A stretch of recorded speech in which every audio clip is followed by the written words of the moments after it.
하나님 말씀 함께 보도록 하겠습니다. 오늘 우리가 함께 나눌 하나님 말씀은 골로새서 3장 12절부터 14절까지 말씀입니다. 골로새서 3장 12절부터 14절까지 말씀, 우리 다 같이 한 목소리로 말씀 함께 보도록 하겠습니다. 그러므로 너희는 하나님이 택하사 거룩하고 사랑받는 자처럼 긍휼과 자비와 겸손과 온유와 오래 참음을 옷 입고, 누가 누구에게 불만이 있거든 서로 용납하여 피차 용서하되, 주께서 너희를 용서하신 것 같이 너희도 그리하고 이 모든 것 위에 사랑을 더하라. 이는 온전하게 매는 띠니라. 아멘. 오늘 기도의 둘째 날 우리가 함께 나눌 말씀의 제목은 무너진 가정, 회복되는 사랑입니다. 어제 말씀을 통해서 우리가 하나님이 우리 가정을 왜 만드셨는지, 하나님의 뜻과 하나님의 목적하심 가운데 가정을 만드셨다라는 것, 하나님이 만드신 모든 것이 다 하나님 보시기에 심히 좋았는데 아담이 혼자 있는 것은 하나님 보시기에 좋지 않으셨고, 그래서 하나님께서는 아담에게 돕는 배필을 허락해 가정을 이루게 하셨고, 그 가정 안에서 하나님의 삼위일체처럼 온전한 하나됨, 그래서 하나님의 그 형상을 닮아가는 삶을 우리로 하여금 살기를 원하셨단 말이에요. 그런데 어제도 잠깐 말씀드렸습니다마는 우리의 가정을 세워간다는 것, 우리의 가정을 지켜간다는 것, 이게 참 쉽지만은 않습니다. 살다 보면 아무리 사이 좋은 부부도 싸울 때가 있고, 아무리 자녀가 순종적이고 말 잘 들어도 때로는 의견의 차이, 갈등이 생길 때가 있단 말이에요. 그러다 보면 어느새 대화는 줄고 오해는 쌓이고 상처가 깊어지기도 하고, 가정은 기쁨과 안식의 공간이어야 하는데 때로는 피하고 싶은 공간이 되기도 하고 버거운 공간이 되기도 하고, 요즘 사회 풍자 속에 남자들이 화장실로 그렇게 많이 들어가 있다라고 하죠.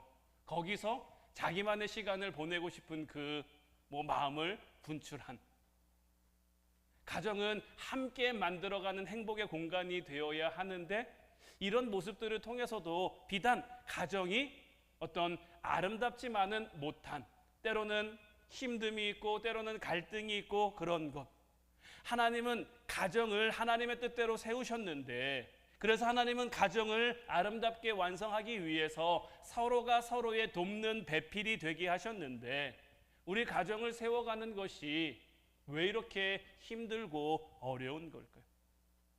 그 질문에 대한 답은요, 성경에서 멀리 갈 필요도 없습니다. 가장 처음 등장하는 아담과 하와에게서 그 이유를 찾을 수가 있는데, 바로 죄가 그 가정에 들어오면서 가정의 분열, 가정의 깨어짐, 이런 것들을 경험한단 말이에요. 우리가 잘 알고 있는 것처럼 아담과 하와는 하나님이 만드신 아름다운 에덴 동산에서 하나님과 함께 더불어 행복한 삶을 살고 있었단 말이에요. 그런데 어느 날 뱀이 하와를 유혹했고, 그 유혹에 넘어간 하와가 선악을 알게 하는 나무의 열매를 먹었고, 아담도 말없이 그 열매를 받아 먹었습니다. 그 열매를 먹는 순간 무엇이 달라졌는데, 그 달라짐이 무엇입니까? 창세기 3장 7절 말씀 보면, 이에 그들의 눈이 밝아져 자기들이 벗은 줄을 알고 무화과 나무 잎을 엮어 치마로 삼았더라.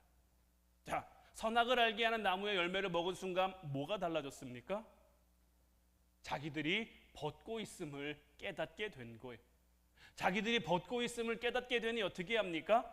벗은 것을 감추려고 무화과 나무 잎을 엮어서 옷을 만들었단 말이에요. 원래는 어땠습니까?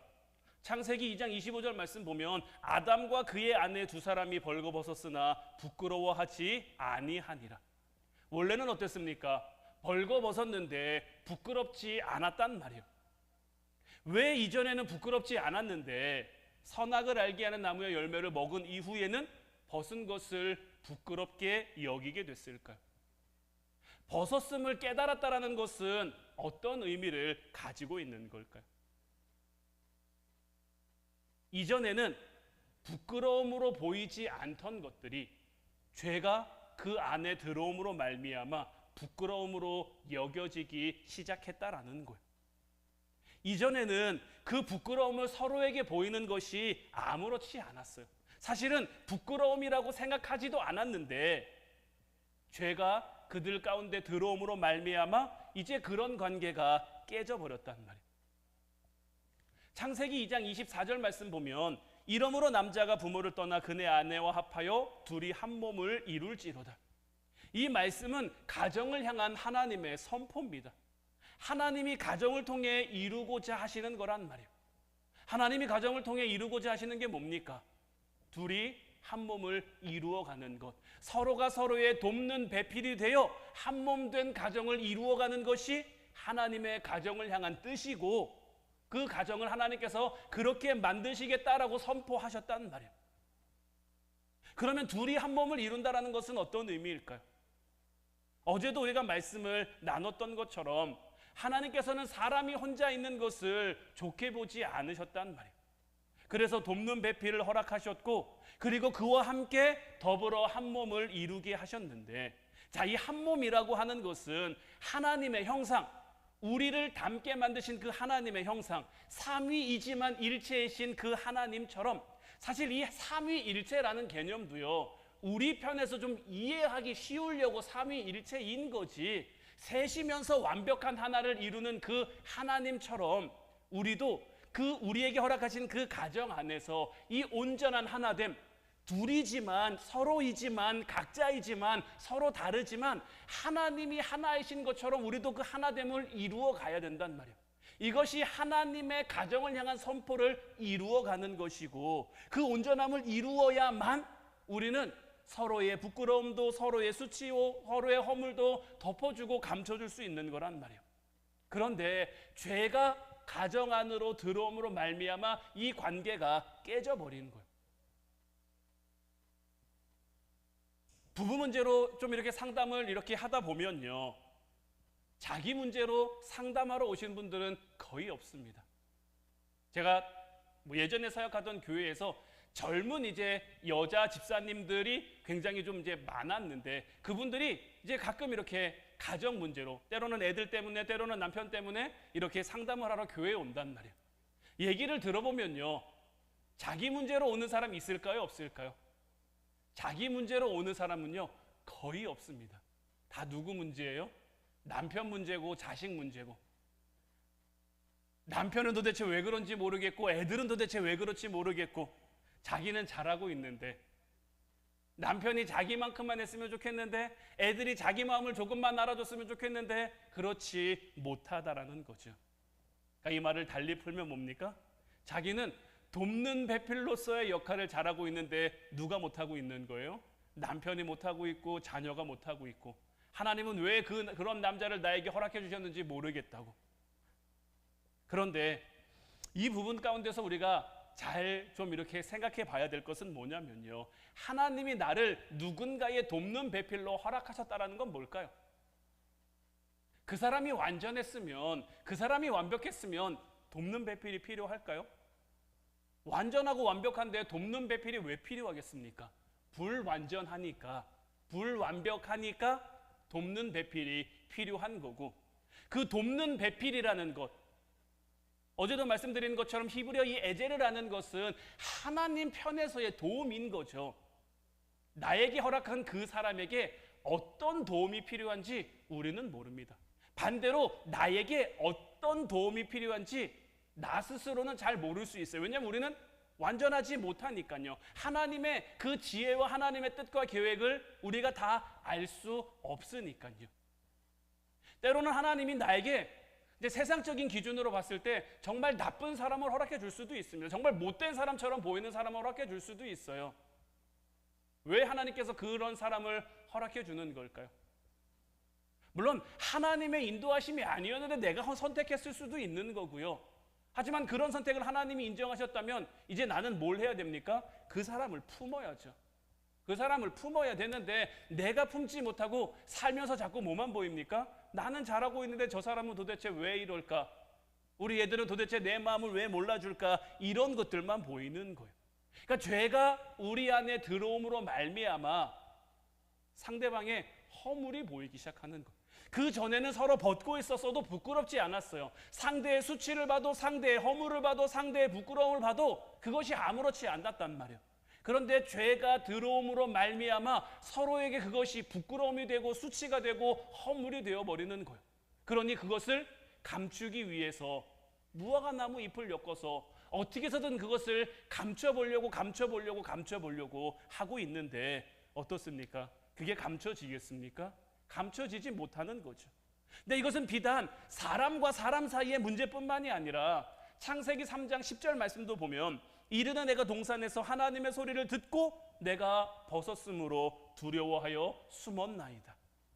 하나님께서 부르실 때도 마찬가지입니다. 하나님이 부르셨는데 왜 못 나옵니까? 내가 벗었다는 걸 이제 안 거예요. 내가 벗었다는 건 뭡니까? 곧 나의 부끄러움이고 나의 수치고 나의 허물이고 이것을 하나님 앞에 드러내기가 두려움으로, 물론 선악을 알게 한 나무의 열매를 먹은 것도 있지만 그거 플러스 내가 벗었단 말이에요. 이전에는 내가 그것이 하나님 앞에도 나의 허물이라고 생각하지 않았는데, 하나님 앞에 나의 수치라고 생각하지 않았는데, 하나님 앞에 너무 자연스러웠는데, 그렇게 하나님과 교제하며 하나님과 함께하며 즐겁고 행복한 삶을 살아왔는데 내가 그 선악을 알게 한 나무의 열매를 먹음으로 죄가 내 안에 들어옴으로 말미암아 하나님과의 관계도 이렇게 깨져버렸단 말이에요. 그리고 하나님이 그들을 향해 묻죠. 너희는 도대체 왜 이 선악을 알게 하는 나무의 열매를 먹었느냐? 아담은 뭐라고 말합니까? 하나님이 내게 주신 이 여자 때문에.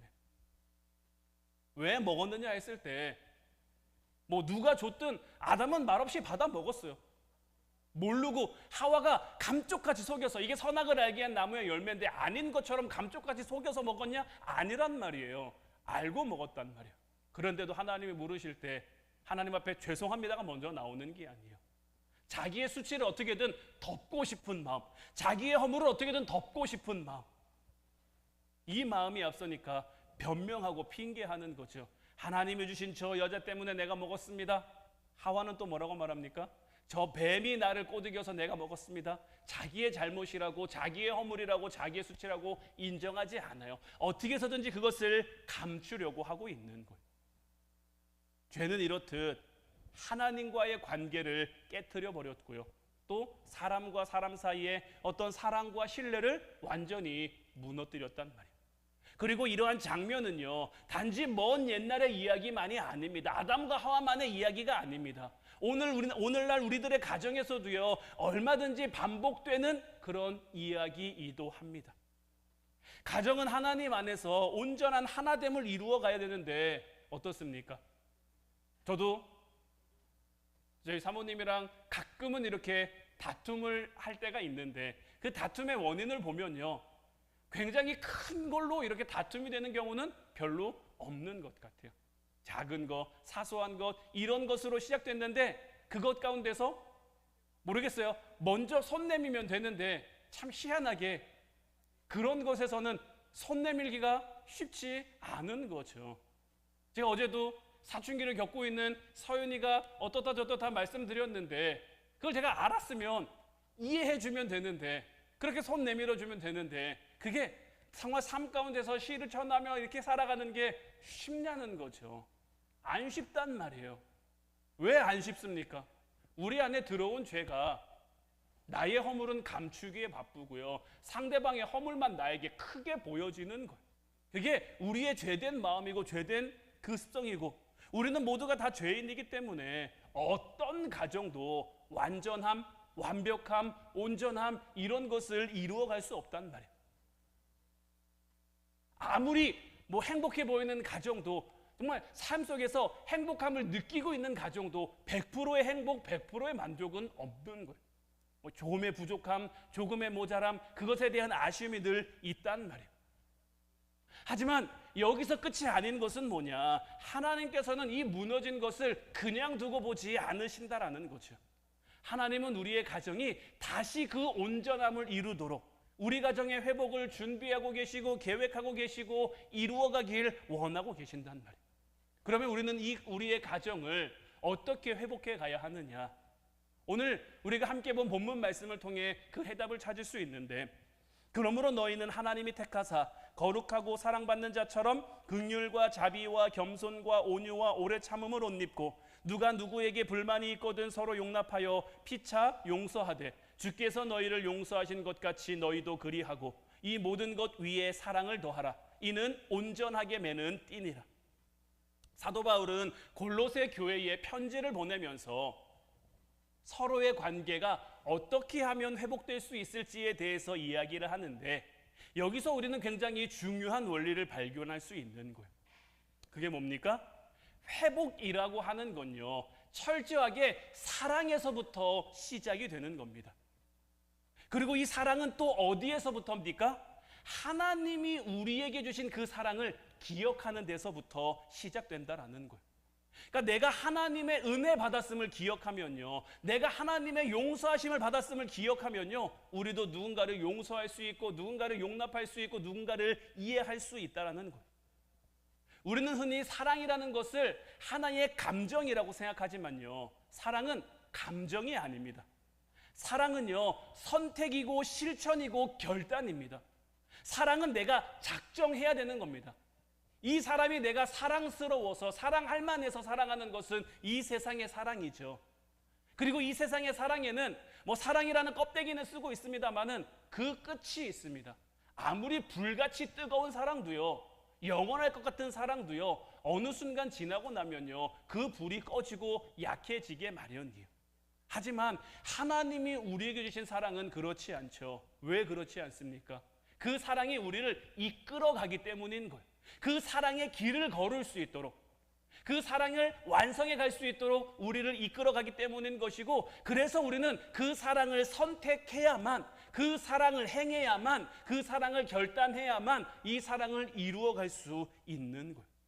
그러니까 상대방이 사랑스럽지 않은 그 순간에도, 사랑을 느낄 수 없는 그 상황 속에서도 내가 사랑을 결단하고 실천해야 하나님이 우리에게 주신 사랑을 기억할 수 있고, 하나님이 우리에게 주신 사랑을 우리가 기억하고 살아가면 다시 우리의 가정 안에 하나님이 내게 허락하신 내 삶 가운데 하나님의 사랑이 다시 회복되고 온전하게 되는 거예요. 하나님의 말씀으로 우리의 마음이 채워질 때, 기도로 우리의 가정이 세워져 갈 때 우리의 가정은요, 얼마든지 회복될 수가 있는 거예요. 왜냐하면 하나님께서는 모든 것을 만드신 분이기 때문인 거예요. 모든 것을 만드신 그분께서 우리의 삶을 다시 회복시키실 수 없으시겠습니까? 제가 전에 이와 비슷한 걸로 이제 다른 교회에서 사역할 때 설교를 했더니 한 이제 집사님이 저한테 오셔가지고 이런 질문을 하더라고요. 목사님, 가정에 대한 이제 설교를 하는데 이왕 가정에 대한 설교를 할 거면 좀 좋은 얘기만 해주면 안 됩니까? 가정이 어떻게 하면 잘 될 수 있는지, 가정이 어떻게 하면 복 받을 수 있는지, 가정이 어떻게 되면 축복을 이루어갈 수 있는지, 좀 이런 거에 대한 얘기 해주시면 안 됩니까? 꼭 가정이 무너지는 얘기, 가정이 아픈 얘기, 가정이 힘든 얘기, 이런 거 해야 됩니까? 라고 물으시더라고요. 그래서 제가 그분에게 뭐라고 말씀을 드렸냐면, 가전제품 같은 거 사면요, 항상 제품 설명서가 따라오죠. 제품 설명서를 보면요, 그 제품 설명서에 어떤 내용이 담겨 있습니까? 이 제품을 어떻게 사용하는지에 대한 부분하고요, 그 뒤를 보면 항상 이런 게 나와 있습니다. 이런 증상이 나타나면 뭐 고장 뭐 이런 것과 관련된 내용들이 나타난단 말이에요. 왜냐하면 쓰다 보면요, 망가질 수도 있어요. 쓰다 보면 고장 날 수도 있어요. 그러면 그런 상황 속에서 당황하지 말고 이런 증상이 나타났을 때는 이렇게 해보고, 이런 증상이 나타났을 때는 이렇게 해보고, 그렇게도 안 되면 AS 전화번호가 있어서 AS 신청을 하고. 우리의 가정도 하나님의 뜻대로 만들어졌죠. 하나님의 계획하심 가운데 만들어졌죠. 하나님이 만드신 그 원형의 순간일 때는 우리의 가정에 흠도 없고 망가질 이유도 없고 무너질 이유도 없단 말이에요. 그런데 우리는 우리 가운데 죄가 들어왔고 지금도 우리는 이 죄된 세상 속에서 살아갑니다. 이 죄된 세상 속에 살아가다 보면 아무리 가정을 잘 지키려고 해도 때로는 나의 의지와 나의 생각과 나의 마음과 상관없이 우리의 가정이 힘들어질 수도 어려워질 수도 있단 말이에요. 그럼 우리는 어떻게 해야 됩니까? 우리를 만드신 하나님의 설명서를 봐야죠. 하나님의 말씀을 통해서 하나님께 더 가까이 나아가고 하나님께 더 나아가야죠. 언제나 좋을 수만 있다면, 언제나 행복할 수만 있다면 저도 이런 얘기 여러분들에게 안 드리죠. 그러나 이 세상에 완벽한 가정이 어디 있습니까? 저마다 부족한 것도 있고 저마다 모자란 것도 있죠.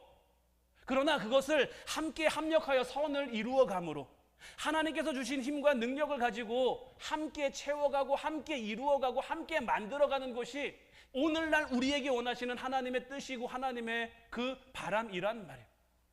완벽한 가정은 없지만 회복을 향해 나아가는 가정, 하나님 말씀을 향해 나아가는 가정에 소망이 있는 것이고, 지금 당장은 아무리 무너진 가정이라고 할지라도 주님 안에서 우리가 다시 시작할 수 있음을, 주님 안에 다시 일어설 수 있음을, 주님 안에 다시 회복될 수 있음을 우리가 믿고 바라고 기대하고 소망하며 우리의 삶을 살아가야 하는 거죠. 그러기 위해 우리가 기도해야 되는 것이고요. 이번 기도회를 통해서 하나님이 여러분들의 가정, 우리 성도님들의 가정을 다 온전한 가정, 행복한 가정, 하나님 주신 축복이 가득한 가정으로 세워주시고 만들어주시기를 너무나 간절히 제가 바라고 그것을 위해서 정말 열심히 기도하고 있단 말이에요. 하지만 그럼에도 불구하고 부족함이 있고 연약함이 있는 것이 우리의 모습이지만, 이 부족함 가운데, 연약함 가운데, 하나님의 함께 하심 가운데 우리가 합력하여 선을 이룬다면, 그렇게 우리가 돕는 배필로 서로를 이해하고 오늘 말씀에 나온 것처럼 긍휼과 자비와 겸손과 온유와 오래 참음으로 옷 입고, 누가 누구에게 불만이 있어도 그것을 서로 용납하고 피차 용서하는 것, 이 모든 것들이 가능한 건 무엇 때문입니까? 주님께서 우리를 용서해 주신 것 때문인 거예요. 주님이 우리를 용서해 준 그 용서를 우리가 알면, 그 사랑을 우리가 깨달으면, 이 말씀이 우리 가운데 믿어지면 우리도 그렇게 할 수 있는 것이고, 이걸로도 부족한 거예요. 이 모든 것 가운데 뭘 더해야 됩니까? 사랑을 더해야 되는 거예요. 어제도 말씀드렸지만 우리 하나님은 우리를 사랑하시는 분이에요. 우리에게 사랑을 주시는 분이에요. 그런데 사랑도요, 잘 줘야 되고요, 잘 받아야 되는 거예요. 하나님이 우리에게 주신 사랑 우리 잘 받아야 되고요, 잘 받은 사랑을 다시 우리가 먼저는 하나님을 향해, 그러고는 우리에게 맡겨진 삶을 향해, 가장 작게는 가정, 그리고 더 나아가서는 교회, 더 나아가서 내게 맡겨진 삶의 자리들을 통해서 그 사랑을 나누고 베풀고 실천할 수 있어야 된단 말이에요. 그러니까 이 모든 것들이 어떻게 이루어질 수 있습니까? 하나님 주신 사랑을 일단 먼저 잘 받고, 내 삶에 무너진 부분에, 우리 가정에 무너진 부분에 그 사랑을 더하고 채워 넣어야 그 사랑으로 말미암아 우리가 온전하게 되고, 가정이 어떤 망가짐이 있다면, 구멍이 있다면, 갈라진 틈이 있다면 이 사랑으로 말미암아 온전하게 맺어지는 그 띠가 되어 이제 우리 가정 안에 다시 온전한 하나됨. 죄가 들어옴으로 말미암아 서로의 수치를 보는 관계가 됐지만, 서로의 허물을 보는 관계가 됐지만, 서로의 부끄러움을 보는 관계가 됐지만, 하나님의 그 사랑이 다시 우리 안에 들어와 우리를 하나로 메어주면 그런 것들을 용납할 수 있는, 그런 것들을 용서할 수 있는, 그런 것들을 이해할 수 있는, 지금 우리가 말씀 묵상으로 빌립보서 말씀을 보고 있는데, 빌립보서 2장 3절을 보면 뭐라고 나와 있습니까? 남을 나보다 낮게 여기라는 거죠. 왜 남을 나보다 낮게 여깁니까? 내가 더 잘났을 수도 있잖아요. 내가 더 나을 수도 있잖아요. 세상적인 기준, 객관적으로 기준으로 봤을 때 내가 더 그럴 수도 있지만, 근데 한번 이렇게 생각해 보세요. 하나님이 우리를 봤을 때, 예수님이 우리를 봤을 때, 내가 너보다 훨씬 잘났는데 내가 왜 너 때문에 세상에 내려가야 되냐? 내가 너보다 훨씬 더 대단한데 왜가 너 때문에 십자가를 져야 되냐? 내가 너보다 이만큼 잘났는데 왜가 너 때문에 수치를 당해야 되고 고난을 당해야 되고 모욕을 당해야 되냐? 우리 주님께서 우리에게 이렇게 말씀하시면 우리는 그 주님 앞에 뭐라고 말할 수 있습니까? 주님이 먼저 그 사랑을 우리에게 보여주신 것, 그 사랑으로 우리를 용납해 주신 것, 이 사랑을 아는 우리가 됐다면 이제 나보다 남을 낮게 여기고, 먼저는 가정에서는 내 남편을, 내 아내를, 내 자녀를 나보다 낮게 여기는 것, 물론 쉽지 않습니다. 저에게도 어렵습니다. 하지만 이것을 이루어가기 위해 날마다 말씀을 가까이 하고 하나님 앞에 기도하며 오늘 우리에게 주신 말씀이 우리의 삶 가운데 이루어질 수 있기를. 그래서 오늘 밤 우리가 같이 기도할 때 하나님, 우리의 가정을 다시금 받아주시옵소서. 우리 가정을 다시 올려드리오니 하나님 우리의 가정을 새롭게 하시고, 서로를 탓하기보다, 서로를 미워하기보다 서로 용서하게 하시고, 침묵하는 대신 서로 사랑을 말하게 하시고, 상처 대신 하나님 주신 은혜가 가득한 가정 될 수 있도록, 그렇게 주님 안에 온전한 하나됨을 이루어가는 우리의 가정 되게 하옵소서. 우리가 기도하며 나아가면 하나님께서는 반드시 우리 가정을 통해 그러한 역사가 이루어지게 할 줄로 믿습니다. 이제 우리 같이 찬양하고 기도할 텐데, 우리 내 주 되신 주를 참 사랑하고 이 찬양 함께 고백했으면 좋겠어요. 이 찬송의 가사를 보면요, 내 주 되신 주를 참 사랑하고 곧 그에게 죄를 다 고합니다. 큰 은혜를 주신 내 예수시니 이전보다 더욱 사랑합니다. 그러니까 먼저는 내게 주신 하나님의 사랑을 내가 기억함으로 말미암아 그 하나님을 내가 이전보다 더 사랑하며, 내가 내 주 되신 그 주님을 이전보다 더 사랑하게 되었으니, 그 사랑을 내가 더 알게 되었으니, 이제 내게 맡겨주신 가정도 더 사랑하는 우리가, 내 남편도 내 아내도 내 자녀들도 더 사랑하는 우리가, 내게 있는 사랑이 아니라 하나님의 사랑으로 더 사랑하는, 그래서 주님 안에 온전한 하나됨을 이루어가는 저희들 되게 없어서 우리 같이 찬양하고 기도하도록 하겠습니다.